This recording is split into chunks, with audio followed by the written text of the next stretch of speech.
So, if you've been keeping up to date with our Spielwarenmesse 2022, you know that this year we're all about toys going green. So, to speak more with me about sustainability, we have a special digital guest. From Toyi, it's Ögeday Uçurum. Welcome to Spielwarenmesse 2022. Hi, Rob. Thank you. Thank you. It's a pleasure to be in here, and thank you for the invite. It's an absolute pleasure. I give you a virtual high five or a handshake or a fist bump, whatever we're doing these days.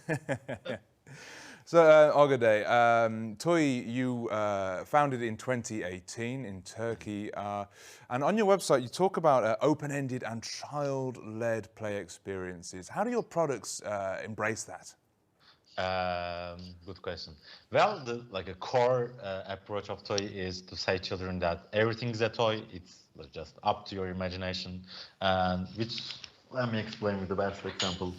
For instance, this was my a toothbrush holder, and for us adults, we are a bit boring, so we like to give some names. But for children, it can be a cute monster, a spider, maybe a car, maybe a spaceship, etc. So this actually means that with Toyi's play value is that giving children that space, saying that you are creative and everything's a toy. You don't need anything, and that's the important part, because as adults we are teaching children, saying things, teaching things.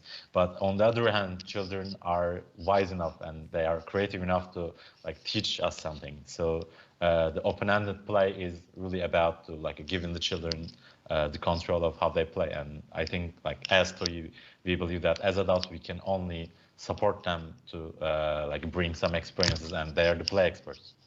They absolutely are. They're much wiser than us boring adults. So when a creative child gets Toyi, what do they get out of the box? Well, Toyi doesn't have step-by-step instructions, so it's a bit of a challenge at first, because they have to understand, explore, and they should see how it's work. But you know that's how life works. I mean, it's not doesn't give us step-by-step instructions. So the first thing is that actually one of the best things I ever saw is that the sparkle in children's eyes, because once they understand these parts importance, because this is the magic part. If you wrap them something, it becomes a toy. So it's really amazing to see that children are just trying to discover their surroundings, to see that what can I make, with which object I can make a toy. So it's always good one. So it's any object whatsoever can become a toy with Toyi. What's the craziest thing you've seen get built by a toy or an adult even? Well, of course, each creation of a child is unique and definitely the best. But personally, I saw a bit of a big snowman made with Toyi, and it was just crazy. I never thought, I mean, that that big, that much of big thing can be built with Toyi.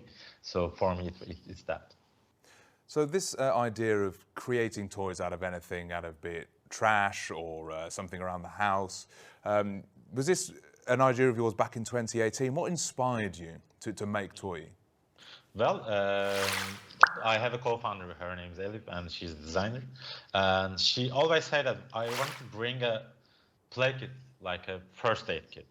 I mean, which means that it can be played everywhere, played with anything, and it can be played for a really long time.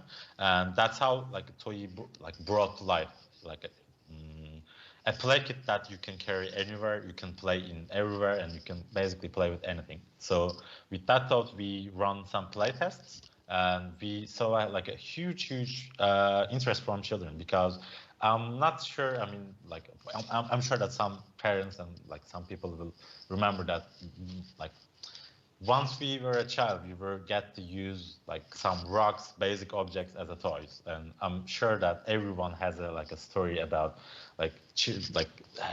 buying, like giving children a gift on Christmas, and they just rather play with the box. So that's the core of it, actually. I mean, we are just trying to like give children space, and children appreciate that. So the playtest, we were really delighted to see that moment, that approach, and we just like went with it. I mean, we launched Toyi in a global crowdfunding campaign, and we got an amazing like attention from the industry, and directly with the like funds we got collected, we went to Spielwarenmesse. That's fantastic. Yeah, of course, you were involved in Spielwarenmesse back in 2020 as well, weren't you? Yeah, I mean, the first time we exhibited was 2019. But yeah, I mean, You've been along with our journey for a while now. That's fantastic. So when someone opens that box, there's no instructions whatsoever. I'm seeing with that creation you have behind you, you've got some green building struts. What else do they have? They have those flexible connectors. Is that some googly eyes? Yeah, let me explain. But I show this one. And let me show this one. For instance, this is a shampoo bottle we just used, and we made a plane out of it. I mean, it's just like really simple. Let me grab one. For instance, Rob, what do you like? I mean, what do you think this is? I mean, what do you want to make? Oh, well, you see, I was going to be a very boring adult then and just say, well, that looks just like a tube, right? That's a box, but what could it be? It could be surely a monster. Let's give it some googly eyes. Sure, yeah, some googly eyes. I'm just like wrapping the connectors and adding the eye. Just like this. I mean, this has some holes. Oh, great. So it's super simple to just kind of attach.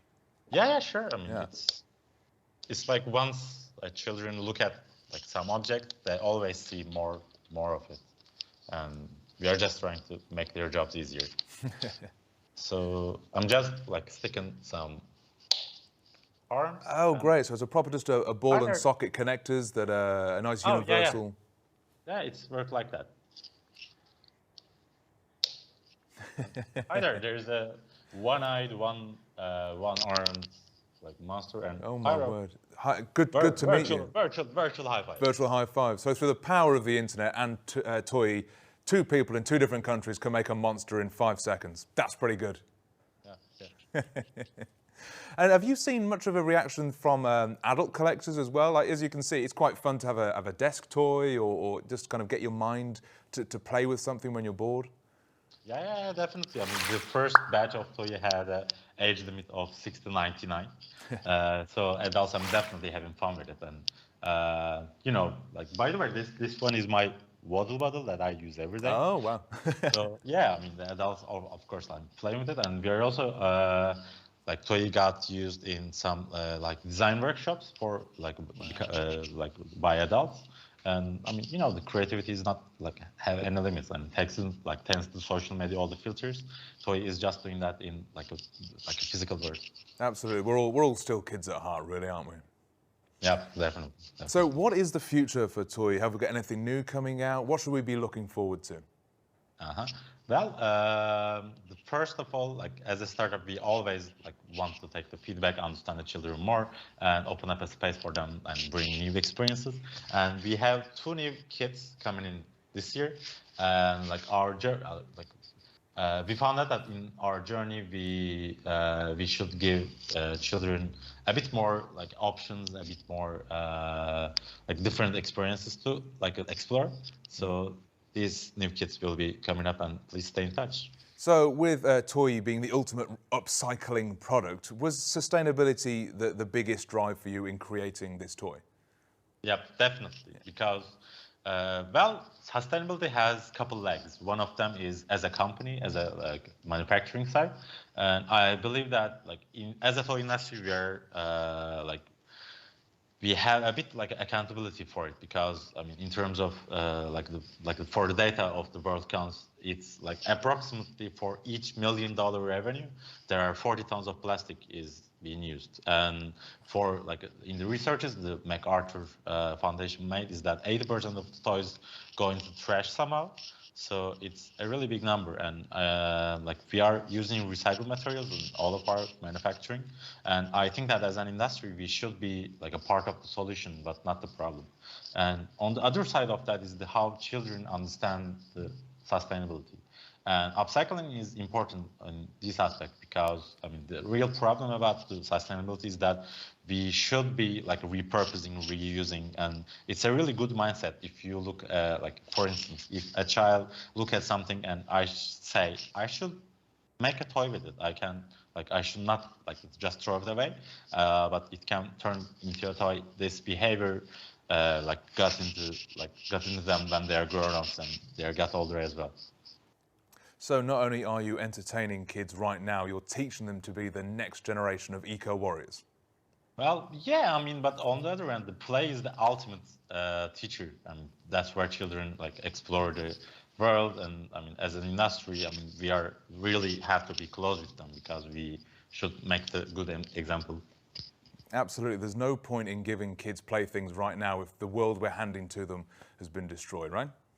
Yep, definitely. I mean, there is a saying that if something is not good for the beehive, it's not good for the bees. Ögeday, thank you so much for joining me on the Red Sofa. You've been a fantastic guest. Thank you. It was a pleasure. I'm sure we'll see you again throughout the toy industry and at Spielwarenmesse in the future. Yeah, please. And to the rest of you, thank you so much for joining us yet again. Be sure to stay tuned for more from Spielwarenmesse 2022.